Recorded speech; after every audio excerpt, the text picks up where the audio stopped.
네, 안녕하세요. 정신과 의사 이광민입니다. 10월 27일.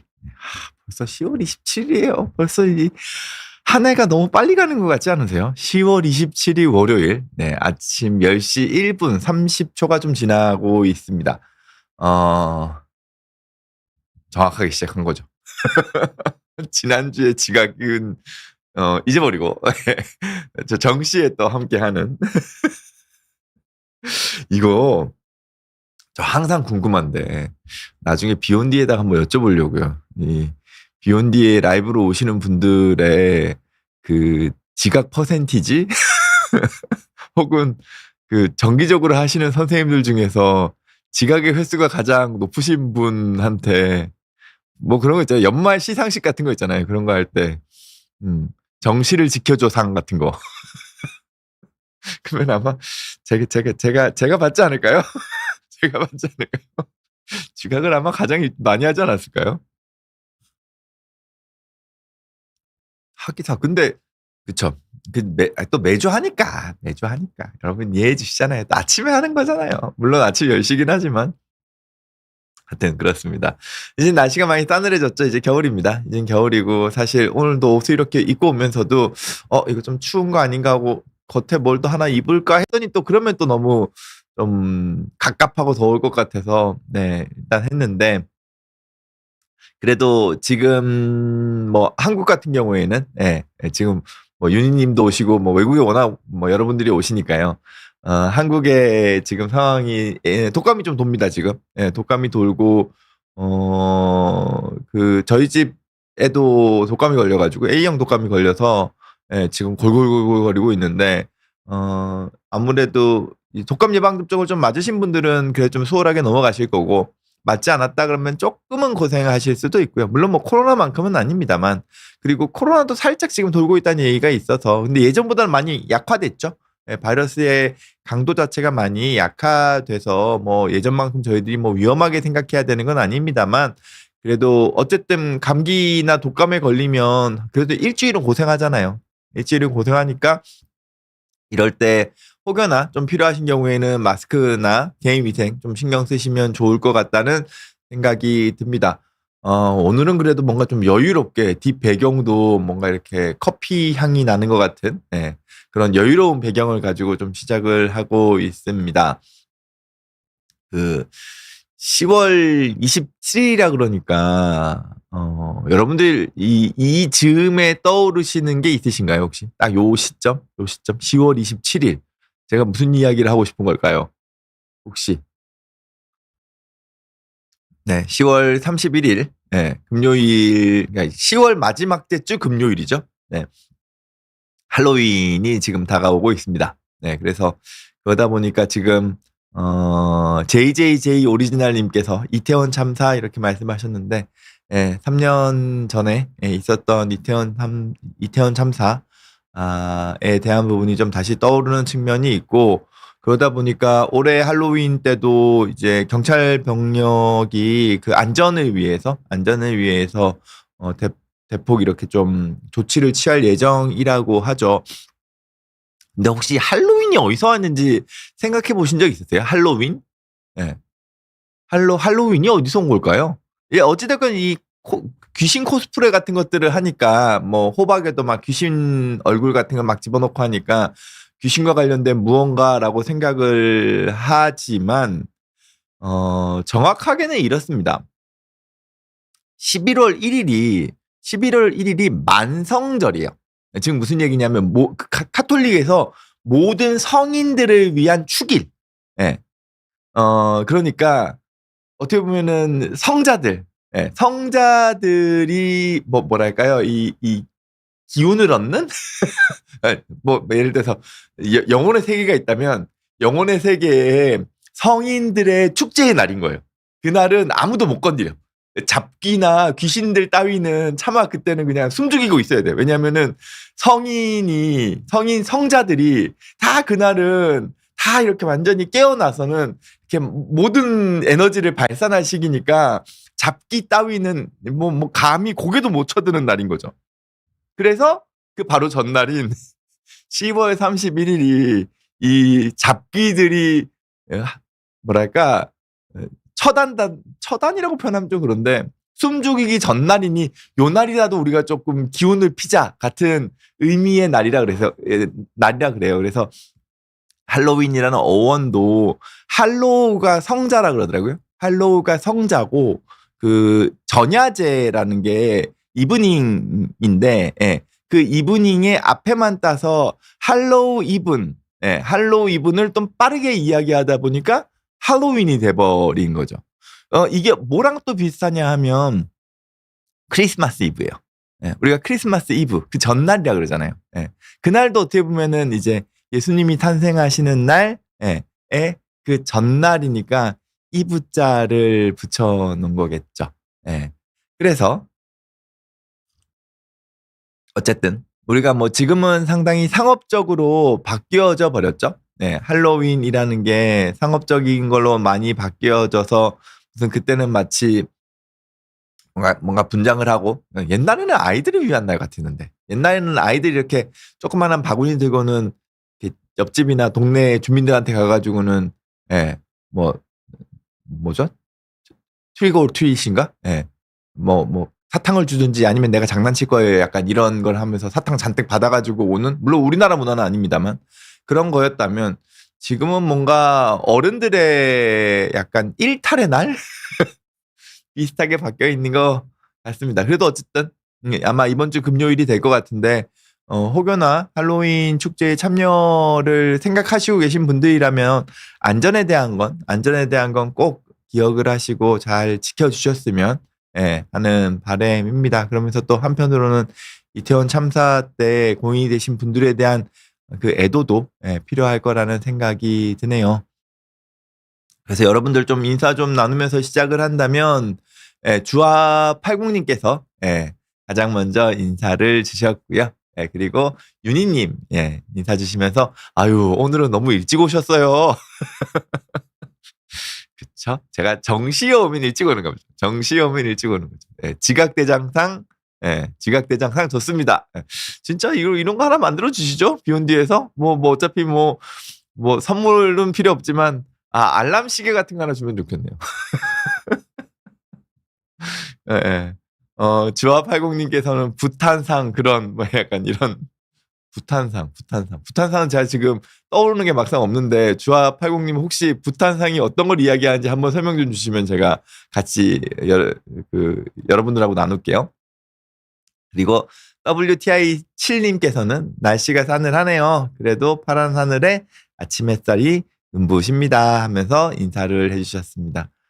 저도 주말 상간에 사실은 이번 주 아예 못 쉬었어요. 아예 못 쉬고 제가 그 제주도에서 그 학회가 있어서 한국 상담심리학회라고 상담심리 쪽에 있는 그 제일 큰 학회가 제주도에 있었는데 그때 거기서 그 이혼숙녀 캠프의 이호성 교수님과 토크 콘서트 형식의 세션을 하나 했어요. 그래서 마침 간 김에 저는 정신과의사의 입장이고 이제 상담 심리 쪽에 있는 학회는 제가 초대를 받지 않는 한 갈 일이 잘 없거든요. 그래서 거기는 이제 어떤 식으로 공부를 하고 계시나 또 제가 또 좀 그런 영역에 있는 것도 좀 공부하고 싶어서 배우고 싶어서 세션을 쭉 들으면서 이제 했는데 저한테 되게 좋은 시간이었고요. 또 제가 못 보는 영역들을 좀 같이 볼 수 있어서 그리고 이제 우리나라의 정신건강 문제가 좀 심각한 편이잖아요. 그러다 보니 다양한 전문가들의 어떤 협업이라는 형태가 좀 참 중요할 텐데 그런 걸 어떤 식으로 해야 될까에 대한 것도 고민을 했고 어제는 저희가 그 정신과 의사들 학회 중에서 정신분석 학회가 있거든요. 프로이드 학파. 정신분석 학회가 있어서 거기 이제 또 갔다 오느라 주말에는 지금 전혀 쉬지를 못하고 하루를 맞이하고 있는데 제주도로 왔다 갔다 하면서 이제 풍경을 보니까 정말 날씨가 조금 싸늘해지긴 했지만 하늘은 정말 쾌청하게 맑더라고요. 그리고 HKJ3876님께서는 가을 타셔서 지각병 제발 괜찮습니다. 이렇게. 그쵸. 근데 제가 이거는 뭐라 그럴까 약속을 드리지를 못해요. 제가 항상 시간을 지키겠습니다. 이렇게 하면은 둘 중에 하나예요. 이게 하기 싫어지든가 하기 싫어지는가? 아이 뭐 약속 따윈 때려쳐버려. 그냥 지각할 거야. 라고 반항을 하거나. 그래서 약속 안 드리고 열심히 시간을 맞추려고 노력은 해보되 네, 살짝 지각하더라도 또 이해해 주세요. 아, 뭐, 약간 이렇게 사랑방이란 그런 거잖아요. 사랑방이, 자, 우리 몇 월 며칠 날 몇 시부터 몇 시까지 딱 사랑방 운영하니까 이때 다 모이셔야 됩니다가 아니라 사랑방이란 그냥 그 사랑방이라는 게 존재를 하면 거기에 시간이 되고 여력이 되고 또 사람들하고 어울리고 싶은 사람들이 슥 들어와서 뭐 이런저런 수다 떨면서 차 한 잔 마시면서 이야기 나누다가 또 할 일 있으면 또 뭔가 했다가 때로는 좀 바쁠 때는 좀 잠깐 잊고 있다가 아, 또 그러다가 그리워지면 또 다시 돌아오는 곳.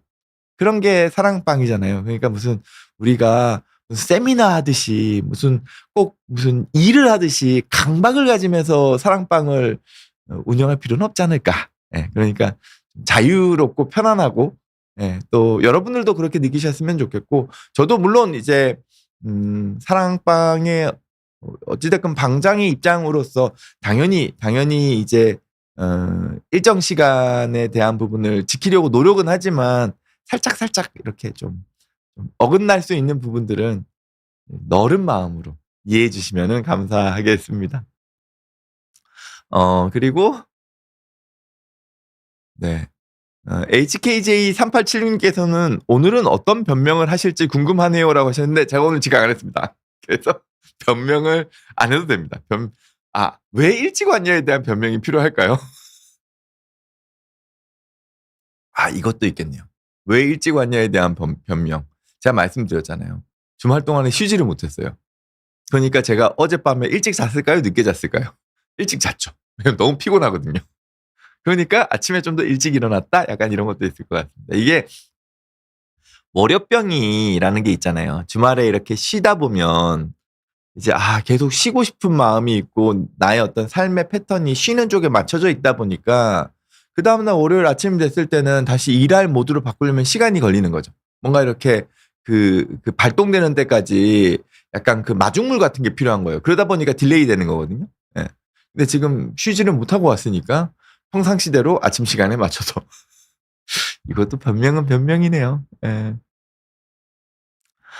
유인님께서는 네 할로윈에 대해서 제가 1987년도에 미국에 왔는데 그때도 있었어요 뭐 하셨는데 저도 기억이 있는 게 어릴 때 초등학교 시절에 그때 어떻게 갔는지 몰라도 한 번 그 초대를 받고 미군 부대에 있는 어떤 가정집에 할로윈 때 초대를 받아서 간 적이 있었어요. 제가 아마 되게 어릴 적이었던 걸로 기억하는데 그때 얼굴에다가 뭐 이상한 물감 같은 거 바르고는 이렇게 바구니 하나 들고 이제 돌아다니는 거죠.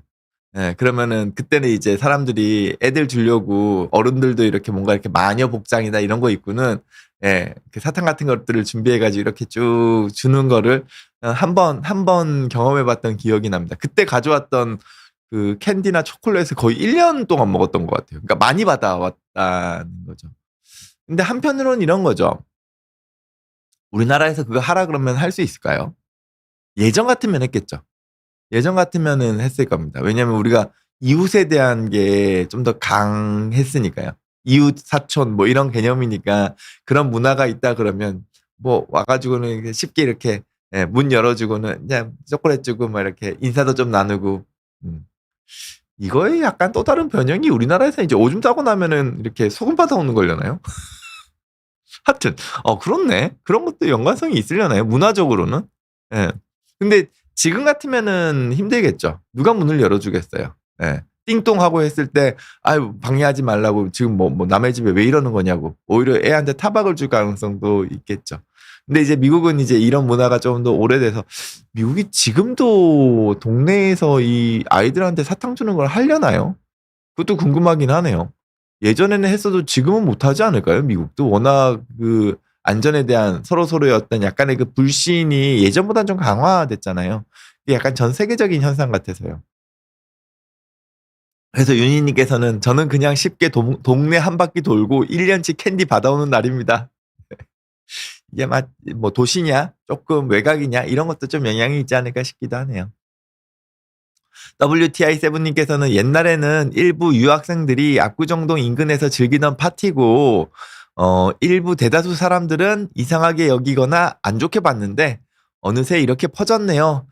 그쵸. 예, 이게 또 이제 우리나라가 유행이라는 거에 대해서 민감하잖아요. 그리고 소위 말해서 어른들의 일탈? 예, 어른들의 일탈에 대한 것도 과거에 비해서는 조금 뭐 허용적으로 바뀌었기 때문에 뭐 키덜트라고도 부르기도 하고 뭐 약간의 그 오타쿠 문화에 대한 거를 어른들이 즐기는 거, 뭐 코스프레도 마찬가지고요. 예, 그런 것들이 같이 맞물리면서 한국에서도 할로윈 문화가 생각보다 좀 커져 버렸죠. 그리고 특히 거기에 상징이 이제 이태원 쪽이었던 거고요. 그리고 오늘 주제가 이제 사이비 종교는 왜 생기고 왜 빠지는가에 대한 이야기를 좀 하고 싶어서 이제 그 얘기를 좀 하려고 하는데, 우라라님께서, 예, 안 그래도 저도 이거 유튜브에서 봤는데, 요번에 그 카이스트 총장님,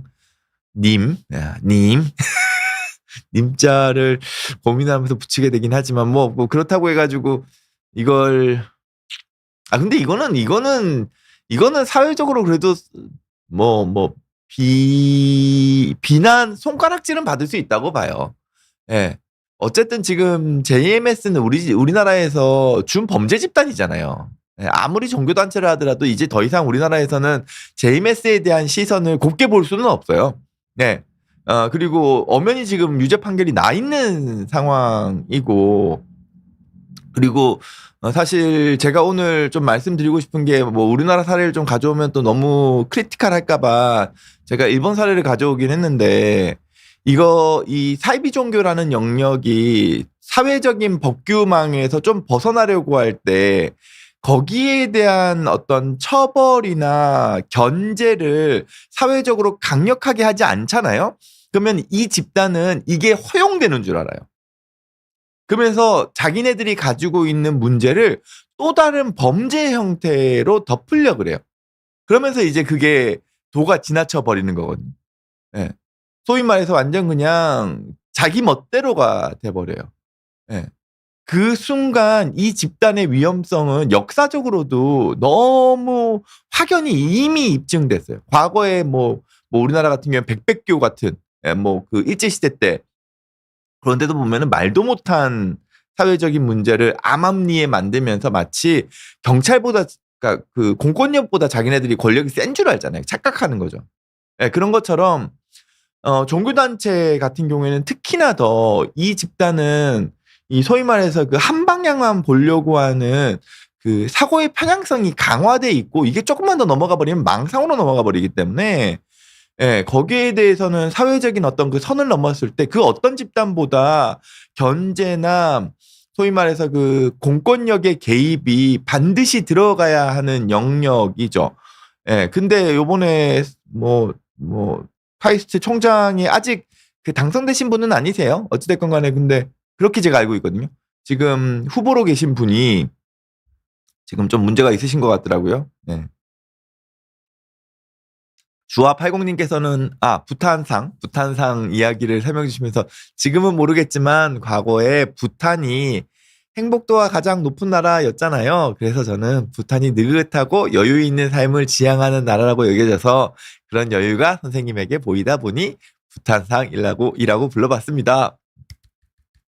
아유, 너무 감사합니다. 그쵸. 여유죠. 여유는 필요해요. 바쁠 때일수록 여유는 필요하고요. 그 여유가 어떤 걸 만들어 줄까라는 생각을 하다가, 제가 그래도 요즘 시간은 바쁘죠. 시간은 바쁘지만 또 마음에 약간의 그 초조함이 있기는 하지만 예전보다는 살짝 줄었어요. 예전보다는 살짝 줄었거든요. 제가 예민함이 되게 많이 올라와 있었던 때는 이제 개업한 지 얼마 안 됐을 때. 그때야 뭐 제가 뭐 대학에서 받은 여러 가지 힘들었던 상황, 그리고 새로운 거 시작해야 되는 거 뭐 이런 것들이 있으니까 제가 예민하겠죠. 그때 대리운전을, 예, 뭐 사람들하고 술 마시고 이제 당연히 운전하면 안 되니까 대리운전을 불렀죠. 그리고 대리운전 하시는 분이 이제 주차를 하다가 차를 긁으셨어요. 근데 그때는 저도 막 예민해지니까 이제 보험 처리하시죠. 약간 이렇게 깐깐하게 가는 거죠. 근데 얼마 전에 제가 뭐 또 뭐 모임이 있어서 술 한잔하고 대리운전 불러서 집에 오는데 이분이 이제 차를 빼다가 이제 차를 박으신 거예요. 근데 이제 운전하면서 이제 사고가 난 상황 이후에 이제 운전을 하시는 거니까 이분이. 이분도 이제 막 심란하시겠죠. 예. 한숨을 푹푹 쉬시면서 한숨이라기보다는 되게 스스로를 자책하시는 게 느껴졌어요.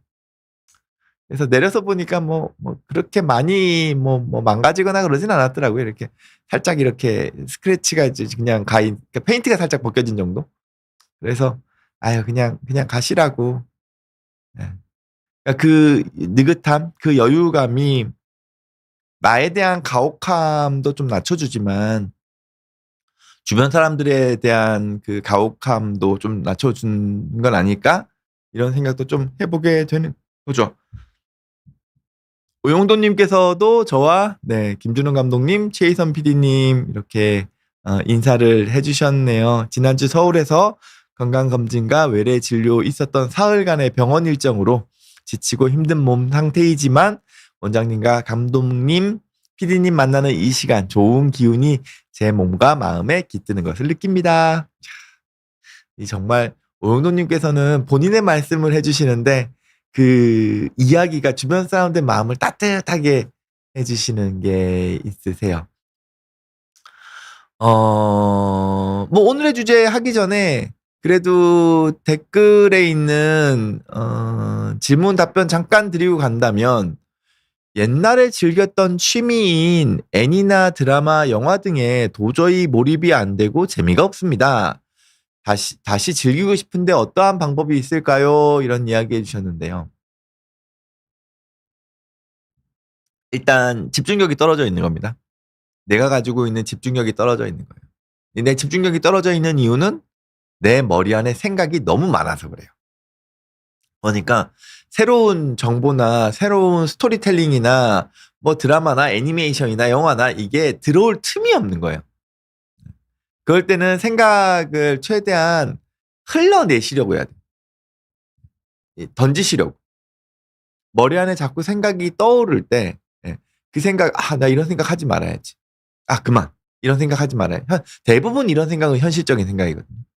그리고 대부분 생각해봤자 답도 안 나오는 생각이에요. 그래, 이거 어차피 답 안 나오는 생각이야. 그만. 이제 그만. 자꾸 털어내셔야 돼요. 그리고 또 하나는, 이 애니나 드라마나 영화나 이런 부분은 보자마자 재밌는 건 없어요. 진득하게 봐야 돼요. 그래야지 어느 순간부터 몰입이 돼요. 일종의 마중물 같은 게 여기도 필요한 거거든요. 그래서 재미가 없더라도 그 어떤 일정 기간 동안은 그냥 재미가 없더라도 봐야 돼요. 물론 그 사이사이에 현실적인 생각이 끼어들 수 있죠. 염려 걱정이 끼어들 수 있죠. 그래도 아까 전에 말씀드렸듯이 이 생각 그만해야 돼. 여기 집중하자. 그만. 집중. 또 쓸데없는 생각하고 있네. 여기 그냥 집중. 이거를 일정 시간 해야지 어느 순간부터 몰입이 돼요. 쭉 빨려 들어가요. 우리가 최면이라는 것도 그렇거든요. 처음부터 누워가지고 최면 잘 걸리는 사람 없어요. 꾸준하게 하다 보면은 어느 순간 최면이란 게 쓱 되면서 이 사람한테 나의 약간의 그 마음의 안정감을 넘기려고 해요. 그러면 쑥 빨려 들어오거든요. 그게 몰입감인 거죠. 그래서 다시 즐기고 싶으시다면 혹시라도 내가 너무 반복해서 하고 있는 현실적인 생각, 특히나 답도 안 나오는 생각, 그런 거는 이제 그만한다. 그리고 내 생각이 자꾸 그쪽으로 끌려 들어가더라도 내가 집중하고 싶은 다른 어떤 대상, 영화가 됐든 뭐 드라마가 됐든 애니가 됐든 그쪽으로 생각을 옮긴다. 이렇게 생각을 해주시면 좋을 것 같고 또 뭐든 간에 그냥 일단은 재미가 없더라도 집중이 잘 안 되더라도 일단 1시간이든 2시간이든 진득하게 그냥 보고 있는다. 이렇게 하시면 조금 더 즐기는 게 가능합니다. 그리고 그럴 때 가급적이면 그래도 좀 뭐 되게 그런 거 있죠. 명작.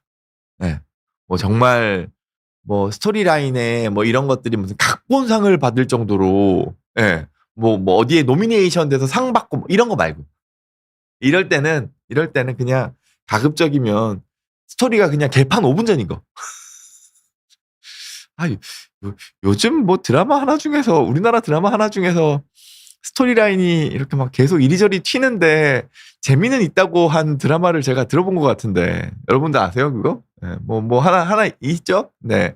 뭐 넷플릭스에 뭐 하나 있다고 하더라고요. 저희 딸내미랑 제 아내도 보는데, 야, 스토리라인이 정말 이거는 뭐 산으로 간다라고 하면서도 재밌어가지고 보고 있더라고요. 그런 거. 그런 건 내가 열심히 집중 안 해서 봐도 되잖아요. 뭐 예능도 마찬가지고. 네.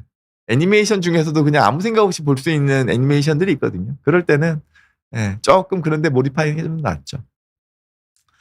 자, 이야기를 하다 보니까 벌써 10시 27분이 넘어가고 있네요. 그래도 오늘의 주제를 그래도 조금 이야기를 해야죠. 우리나라도 사이비 종교에서 뭐라 그럴까? 자유로운 나라가 아니죠. 네, 사이비 종교가 자유로운 나라죠.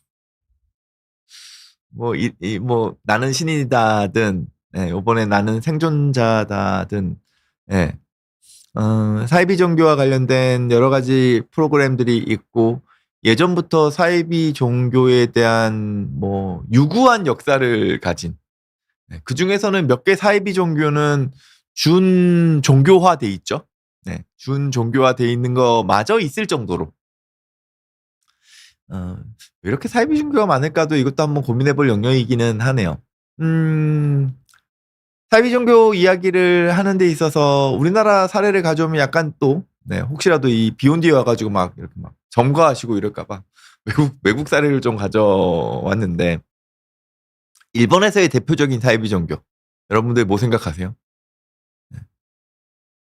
오음진리교라고 들어보셨나요? 오음진리교. 네. 아사하라 쇼코라는,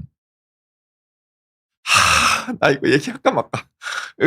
있으세요. 누구 닮으신 분이 있으세요. 몇 분 닮으신 분이 있어요. 이건 내 방송에서도 얘기한 거니까. 지상렬 씨가 어디 나오셔가지고 그 오음진료가 막 난리일 때 자기가 외국만 나가면은 자꾸 출입국 심사대에 끌려가는데요. 비슷하게 생기셨다고. 하여튼 몇 분들 있으세요. 우리나라의 아사하라 쇼코랑 약간 닮으신 몇 분이 있으세요. 예. 네. 하여튼 이 일본에서 사건 하나가 터집니다. 1994년도 3월 무렵이에요. 5년도. 1995년도 3월 무렵이에요. 3월 무렵에 월요일 아침 이른 시간, 한 8시 정도.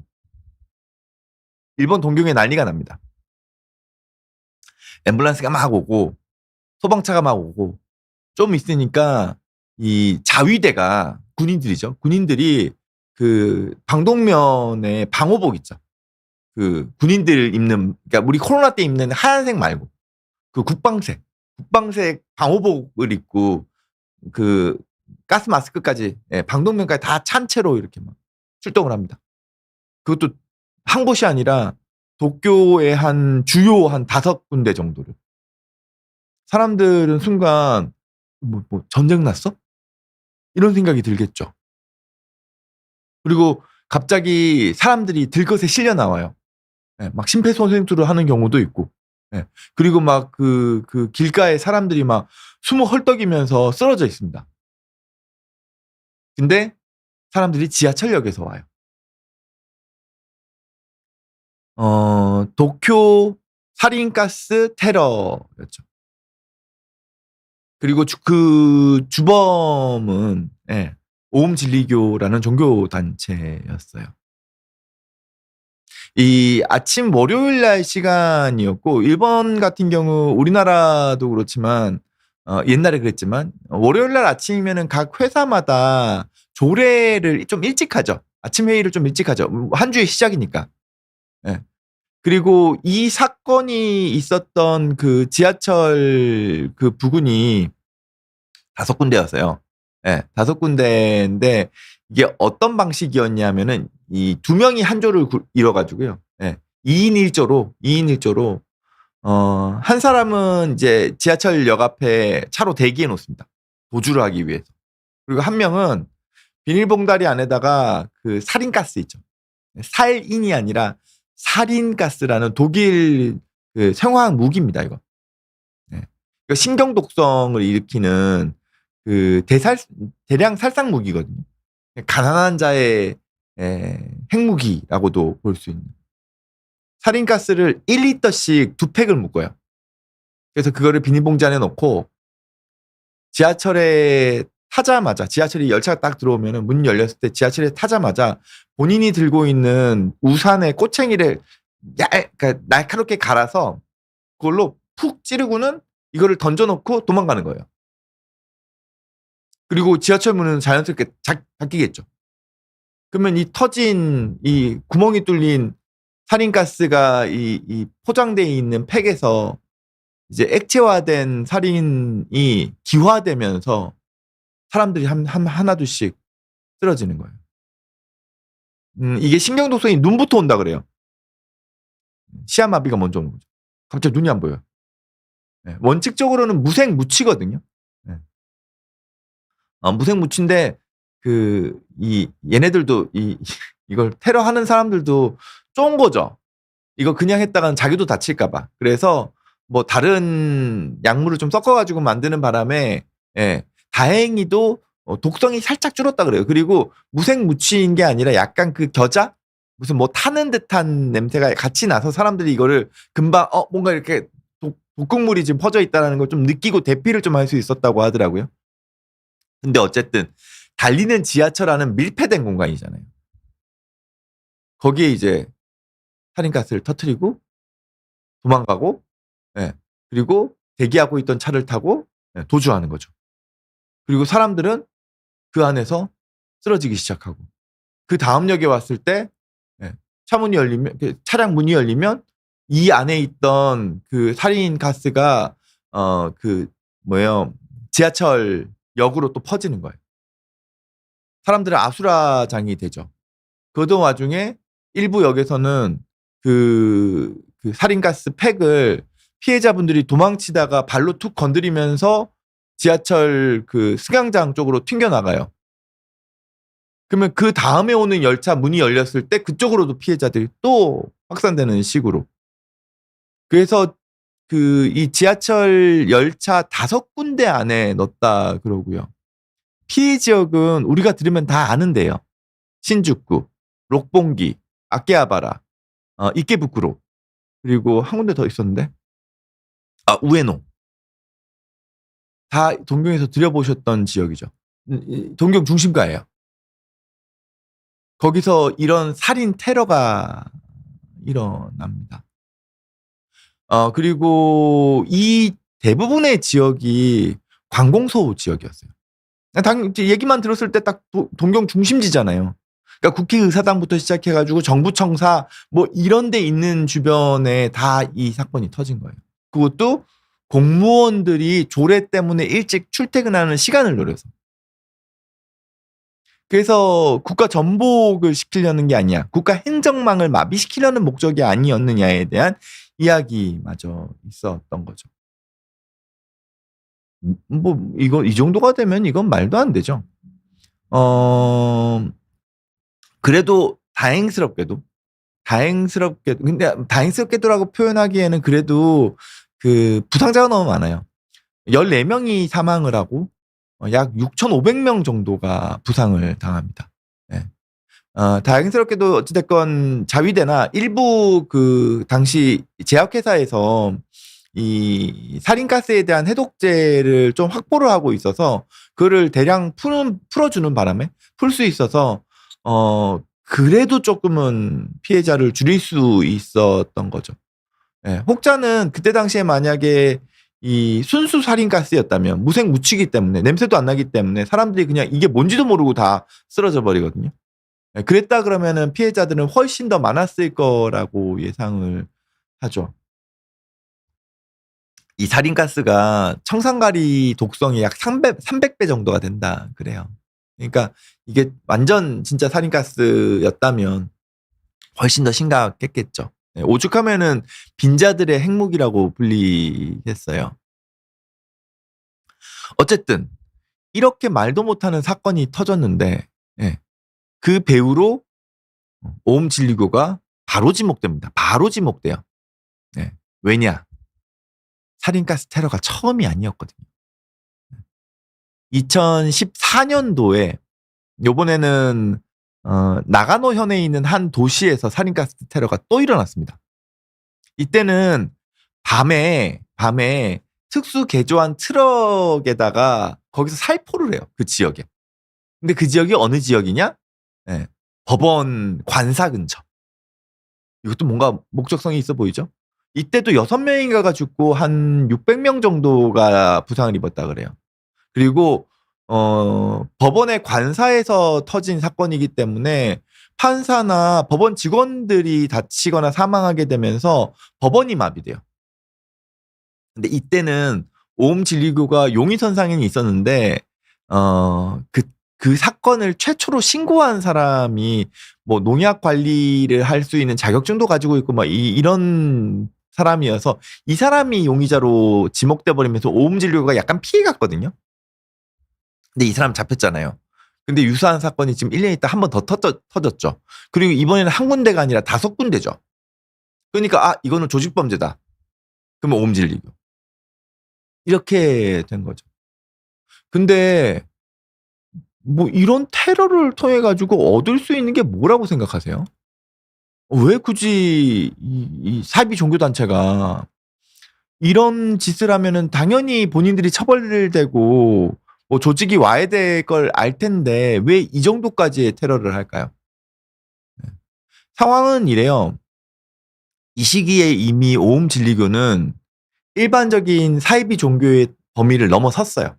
지금 무슨 얘기냐면 안에 내부적인 문제가 너무 많았어요.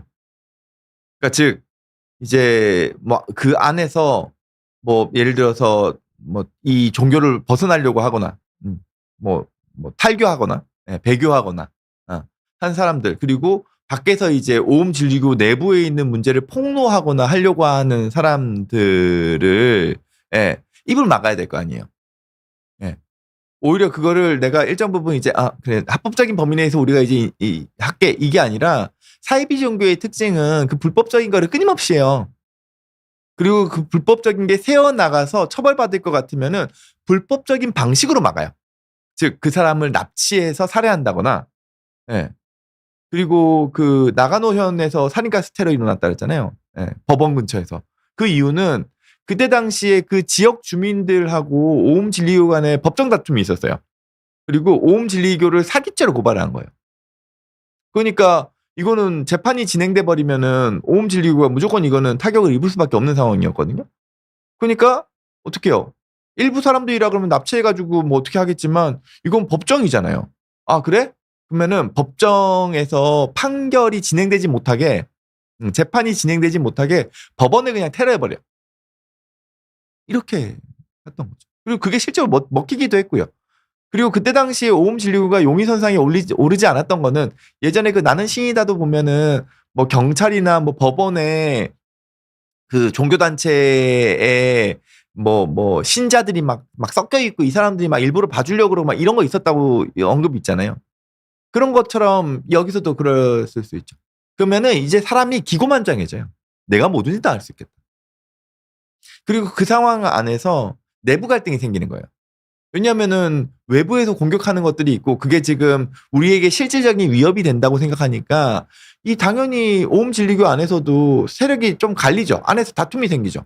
이거 우리가 너무 위험한 거 아니야? 이게 왜 우리가 이렇게 불법적이고 나쁜 어떤 테러 같은 것들까지 해야 돼? 이건 바람직하지 않아라는 그 아사하라 쇼코에 대한 비난 세력들이 생기기 시작하니까 이거를 무너뜨리기 위해서는 이걸 통합시키기 위해서는 그래 그러면은 더 큰 혼란을 야기해서 우리를 공격하는 세력들을 완전히 억압하고 즉 국가 행정망을 마비시키고 거기에 대항하는 우리는 얘네들이 적이 생겨 있으니까 우리가 똘똘 하나로 뭉칠 수 있어 라는 말도 못한 착각을 하는 거예요.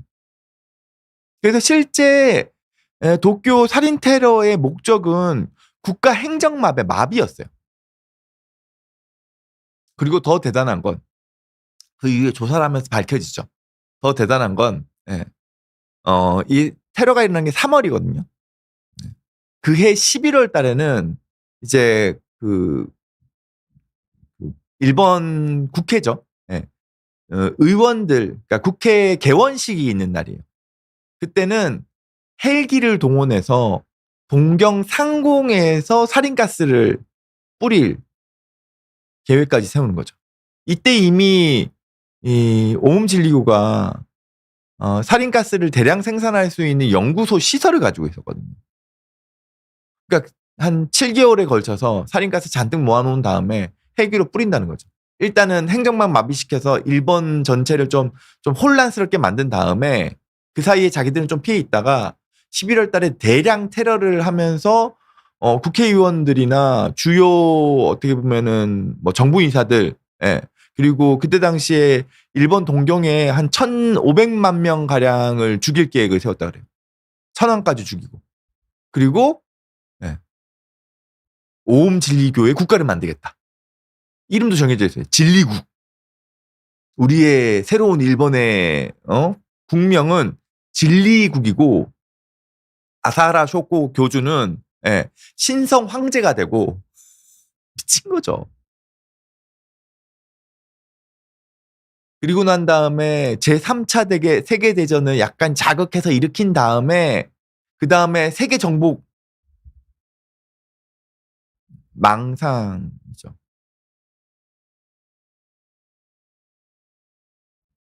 더 놀라운 사실을 알려드릴까요? 제가 그 아까 전에 도쿄 테러 있죠. 도쿄 살인가스 테러. 2명이 조를 이뤄서 총 5팀이 있었다 그랬잖아요. 그래서 한 명은 도주로를 확보하고 한 명은 실행하고. 그 실행한 사람들이 다 잡혔을 때 일본 사회가 경악을 해요. 왜냐?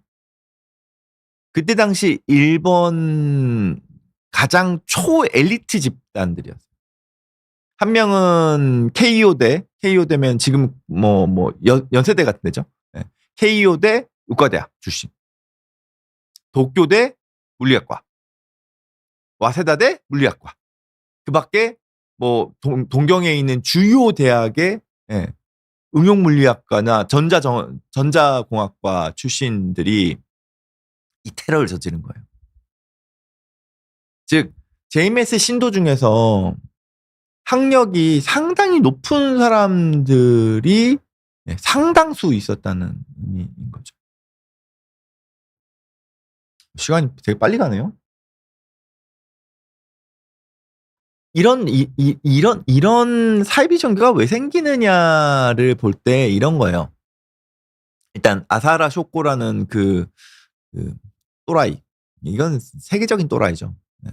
세계적인 정말 치명적인 또라이인데 이 사람은 어렸을 때부터 약간 시력 장애가 있어요. 아버지와 자기 친형은 눈이 아예 안 보였다 그래요. 전맹이라 그래요. 예.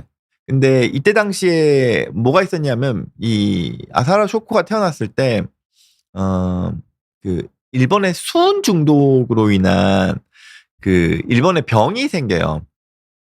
이제 이따이 병은 이제 카드뮴인가 그렇고 그 수은 중독은 미나마타 병인가 이래요. 예. 예, 근데 지금 미나마타라는 그 동네에서 이제 그 비료 공장에서 그 바다로 수온을 대량 버리면서 거기 어패류부터 뭐 생선들 다 이제 수온 중독이 되고 그걸 이제 사람들이 먹으면서 이제 수온 중독이 생겨버렸거든요. 이것도 이제 시력이 날아가요. 근데 이 미나마타시 근처 좀 더 북쪽에 있는 곳에 이 아사하라 쇼코가 태어났거든요. 자기 집이 거기예요. 그러니까 미나마타병의 영향일 가능성이 상당히 크죠. 근데 그 지역에서 미나마타병을 인정 안 해줘요. 왜냐하면 우리가 미나마타병이 우리 지역에서 일어났다는 얘기는 우리 지역의 모든 농산물이나 농수산물이 다 수은에 중독돼 있다는 건데 너가 지금 미나마타병을 주장하는 게 너 지금 미쳤냐? 너 지금 우리 다 죽이려고 그러냐? 이런 식으로 되면서 장애 인정을 못 받아요. 그러니까 이 일종의 그 사회적인 억울함 뭐 이런 것들이 좀 바탕이 돼 있겠죠. 피해망상은 아니죠. 피해의식. 예. 그리고 타인이 나를 항상 뭐랄까 받아들여주지 않는다는 일종의 편집증 그런 것들이 깔린 채로 성장을 해요.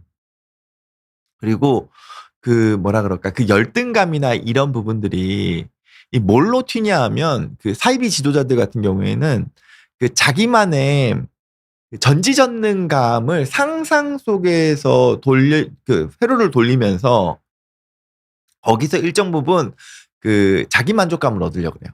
위안을 얻으려고 하는 거죠.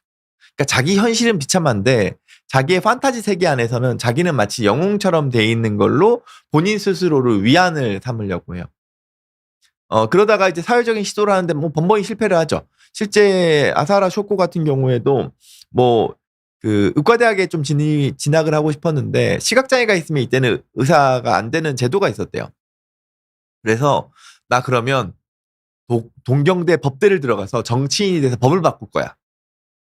이것도 판타지죠. 당연히 안 되죠. 당연히 안 되죠.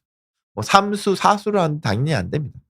그리고 난 다음에는 일정 부분 포기를 하고 그때부터 이제 약간의 기행으로 넘어가 버리는 거예요. 네. 그 약간 사이비 종교 같은 데 들어갔다가 거기서 뭔가 나 그러면 이쪽에서 뭔가 깨달음을 얻어볼까? 막 수행 같은 거를 하는 거죠. 그리고 그때 당시에 이제 본인 나름대로는 그런 거를 하다가 환상 같은 거를 보는 거예요. 시바 신이 나한테 나타나가지고 너는 뭐 빛의 군대를 이끌 뭐가 될 거야. 나는 메시아구나. 그리고는 뭐 이상한 뭐 공중부양한다고 하는 뭐 이런 거 있어요. 뭐 왜 사이비 종교는 다 공중부양일까? 공중부양한다는 사진을 띡 해가지고는 이 사람들한테 내가 계시를 받고 내가 공중부양도 할 수 있고 나는 뭔가 초능력을 가졌고 근데 거기서 사람들이 아이 저 미친놈 하면은 끝나죠. 사실 그러면 그 사이비 종교가 탄생할 일이 없어요. 근데 문제는 일부 사람들이 당신의 이야기가 궁금합니다. 우리가 지금 해답을 못 얻는 거는 당신이 해답을 주실 수 있는 건가요? 호기심을 가져요. 여기에 또 붙는 게 미디어예요. 괴짜잖아요. 방송에서 얼마나 흥미롭겠어요. 뭐 지금 우리로 따지면은 그 무슨 방송들이 있어요. 뭐 세상에 이런 일이 그리고 서프라이즈. 물론 서프라이즈는 과거 사례를 하니까 좀 다르긴 하지만 그런 데서 막 취재를 하는 거예요. 뭐 오코드 잡지 뭐 이런 데서. 그래서 뭐 신의 계시를 받고 공중부양을 할 수 있다는 뭐 초능력자가 우리나라에 나타났습니다. 거기서 얘가 뭐 조만간에 우리 시대에는 엄청난 시련이 올 거고 그때 뭐 어쩌고 막 이 얘기를 하는 거예요. 그럼 확산되는 거죠. 그러면 일정 부분 동조하는 사람들이 생겨요. 그러면은 이 교주 입장에서 어떻게 되겠어요? 강화되죠. 본인의 그 망상이 강화돼요. 그러면서 그게 집단화된다고 쳐봐요. 그러면은 집단이 단체로 망상에 오염돼요. 그럼 어떻게 되느냐? 세력이 생겨요. 즉 권력이 생겨요. 파워가 생겨요. 그리고 그 정점에는 또라이가 있는 거죠. 그리고 이 또라이들은 대부분 사이코패스적인 기질과 그리고 우리가 조현형이라고 이야기하거든요. 예, 허황된 거를 막 판타지로 가지고 있는. 그게 이제 병적으로 확 발현돼 버리면 조현병이 돼요. 조현형과 그리고 가스라이팅에 능해요. 현혹시키는 거예요. 네, 거에 능한 거예요. 그럼 사람들은 빨려 들어가죠. 그리고 집단 망상이 형성돼 있을 때 거기서 누군가가 정신을 차리고 저거 가짜야. 저거 말도 안 돼. 저거 사이비야. 라고 손가락질을 할 때 이 집단의 망상이 걔네들을 짓누르는 거예요. 그렇게 본인들의 힘을 더 강화시키죠. 그리고 이 짓누르는 과정에서는 불법적인 요소들이 개입돼 버리는 거예요. 교주 입장에서는 어느 순간 알죠. 이거 내가 감당할 수 없는 힘인데? 이거 내가 어느 순간에는 이게 다 뽀록 났을 때는 이거는 진짜 나한테 다 망하겠는데? 날아가겠는데? 그럼 어떻게 해야 돼요? 더 철저하게 나에 대한 반대 세력들을 짓밟아야 돼요. 범죄의 강도가 점점 세지는 거죠. 이게 사이비 종교가 범죄화돼 가는 과정이에요. 그 극단에 있던 게 오음 진리고요. 뭐 국가 정복? 예. 뭐 3차 세계대전 이렇게까지 간다고요, 사람들이. 근데 놀라운 사실은 왜 엘리트들이 이 말도 못하는 또라이의 말을 믿을까요? 이거는 몇 가지 요소가 있어요. 첫 번째, 당시 시대가 1980년대, 90년대거든요. 20세기 말이죠. 세기 말에 대한 불황, 세기 말에 대한 불확실성. 그리고 90년대 초반은 어느 정도 90년대 초반에 일본의 경제 상황이 어떠냐면요. 80년대 거의 정점을 찍은 일본의 버블 경제가 90년대 초부터 서서히 무너지기 시작해요.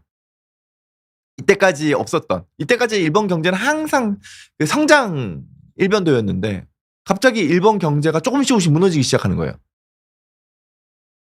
그러니까 이 경제에 대한 실패를 맛보지 못했던 그 세대가 경제가 조금씩 무너지는 거를 경험하니까 불안감을 느끼는 거죠. 불안감은 우리로 하여금 조바심을 만들어요. 불확실성은 우리로 하여금 우리가 모르는 영역에 대한 걸 더 알고 싶게 만들어요. 왜냐하면 불안하니까, 두려우니까, 염려되니까. 사주팔자를 받으러 가시는 분들, 사주 보러 가시는 분들은 그냥 취미 삼아 가시는 분들도 가끔씩은 있으시지만 내가 불안하고 불확실하고 나의 미래가 막 염려되고 이럴 때 가잖아요. 그런 것과 마찬가지죠. 지푸라기라도 잡는 심정이에요. 그러니까 세기말적인 상황이 되면 이 사이비 종교의 그 현혹되는 말에 유혹되기가 쉬운 거예요. 거기에 혹시라도 나의 미래에 대한 그 구원책 같은 게 있을까 봐. 이 문제를 해결해 줄 수 있는 내가 조금은 더 내가 가지고 있는 문제를 해결해 주고 나의 미래를 보장해 주는 그 무언가가 있을까 봐. 근데 엘리트 집단들은 안 그렇죠. 적어도. 똑똑한 사람들이잖아요. 근데 문제는 이거예요. 똑똑한 사람들 중에서 우리는 아무리 내가 공부를 많이 하고 IQ가 엄청 높아도 모르는 영역이라는 건 있어요. 이거는 내가 알 수 없어요. 인간이 알 수 없는 영역이라는 건 있어요. 죽음이든 죽음 후 세계든 영적인 영역이든 이건 우리가 알 수 없어요. 이걸 과학적으로 어떻게 해석해요? 불가능의 영역이에요. 근데 나는 이때까지 모든 답을 다 항상 얻으면서 살아왔어요. 그래서 공부도 잘했어. 좋은 대학도 들어갔어. 그리고 이 지식이라는 게 내 모든 이해의 영역을 다 채워주는 거라고 나는 이때까지 알고 살았어요. 근데 어느 순간 딱 되돌아보니까 내가 모르는 영역이 있네? 여기에 대한 정답을 난 어떻게 되는지 알아야겠어. 그때 눈에 들어오는 게 사이비 종교죠. 실제로 우리나라의 사이비 종교도 그 대학가에서 퍼지잖아요. 그것도 꽤 좋은 대학들에서도 꽤 많이 퍼지죠. 그거는 우리가 알 수 없는 영역들에 대한 지식을 채워 넣으려고 하는 그 완벽주의, 그 욕심, 지적 허영. 그게 오히려 역설적으로 정말 말도 안 되는 그 이론 따위라는 정말 개나 저버려 같은 사이비 종교에 귀를 기울이게끔 만드는 거죠. 그리고 거기에 한번 발을 들이는 순간 나는 거기서 주요한 역할을 맡게 되면서 공범자가 돼버려요. 그러면 어느 순간 내가 정신을 딱 차리려고 했을 때 운명 공동체가 돼 있다고요. 그럼 내가 얘네들 부인하는 순간 얘네를 부인하는 게 아니라 나까지 부인하는 게 돼. 그러면 더 못 벗어나는 거예요.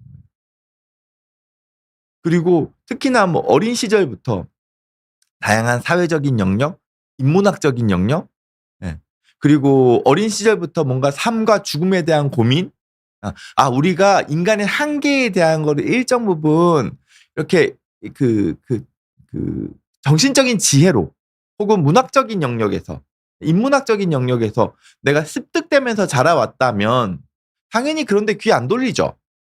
근데 그게 아니라 단순한 성적, 결과지상주의, 그걸로 성장 과정을 밟아오면서 항상 엘리트로만 커왔던 아이라면 어느 순간 부모님이 안 계시고 이제는 내가 대학 들어와서 대학 졸업하고 이제 내가 내 인생을 살아야 될 때 하고 바라보는 그 빈 공간이 보이기 시작하는 거예요.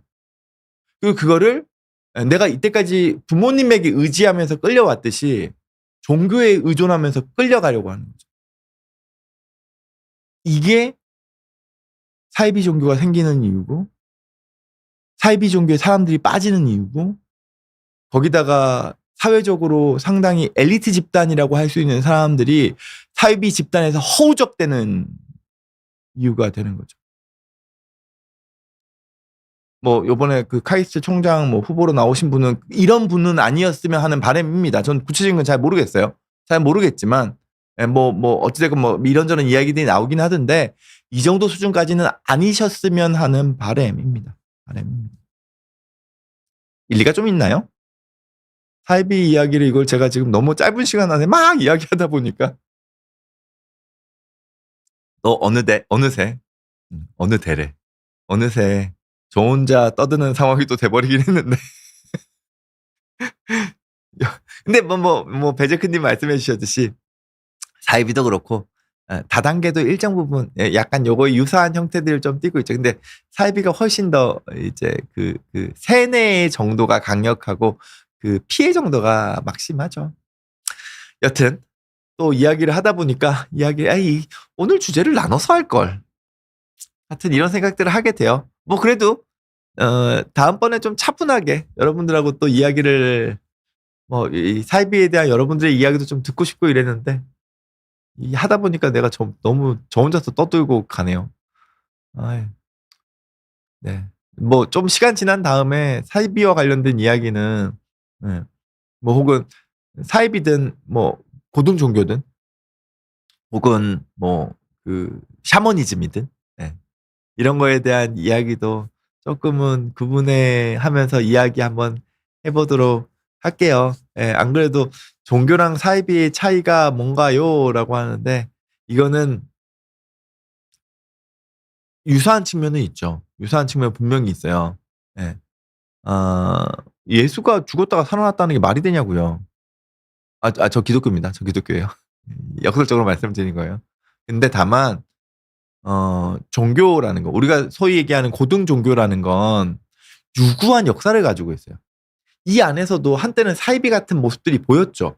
하지만 그 유구한 역사를 가지고 그 사이비적인 부분을 통제해내면서 사람들과 사회와 우리 인간에게 도움을 줄 수 있는 형태의 안전한 시스템이라는 걸 형성했기 때문에 우리가 고등 종교라고 얘기하는 거예요. 그 누군가에 대한 착취가 아니라 우리 사회를 위해서 도움이 될 수 있는 한 인간에게 도움이 될 수 있는 종교적인 시스템이 오랜 역사를 통해서 갖춰졌기 때문에 우리가 고등 종교라고 얘기하는 거고요. 사이비는 그게 없어요. 그러니까 어디로 갈지 몰라요. 그러니까 위험하다는 거죠. 그래서 이야기를 하다 보니 벌써 어느덧 11시가 됐는데요. 오늘 말씀드린 게 좀 어땠는지 모르겠는데 외국 사례를 통해 가지고 또 우리한테 지금 던지는 메시지가 많아요. 여러분들 우리가 지금 20세기 말이 아니고 21세기를 살아가고 있지만 세기말적인 느낌이 있잖아요. 우리가 코비드 때는 정말 뭐 그런 걸 더 느꼈고 코로나 때는요.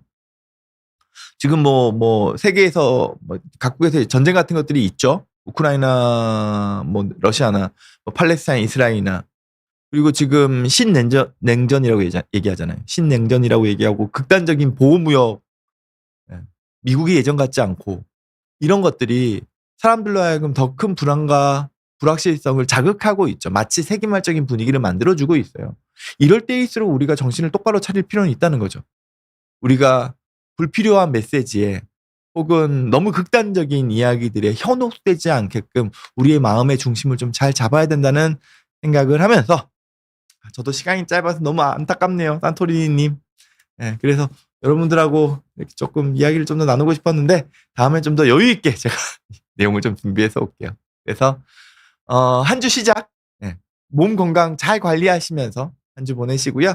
저는 다음 주 월요일 날 아침 10시에 비욘디에서 다시 여러분들 뵙도록 하겠습니다. 다음 주에 뵐게요. 감사합니다.